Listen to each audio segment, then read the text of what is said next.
হচ্ছে গুঁড়া মরিচ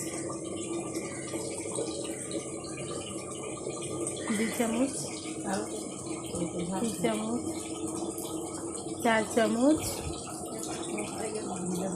5 চামচ এটুকু দিব, 6 চামচ দিব।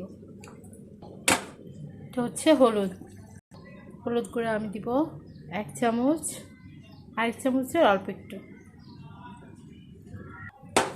ধনিয়া গুঁড়া হচ্ছে 1 চামচ, 2 চামচ দিব। সাথে লবণের পরিমাণটাও একটু বেশি করে দিব, যার কারণে হলে হবে না, যেহেতু আমি পানি দিব। তারপর দিব আদা রসুন বাটা, সেটাও দিব সম পরিমাণ।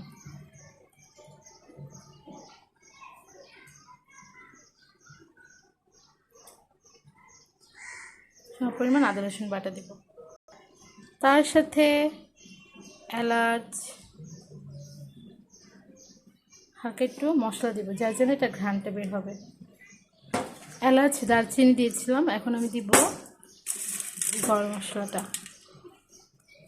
সম পরিমাণ দিয়ে দিব।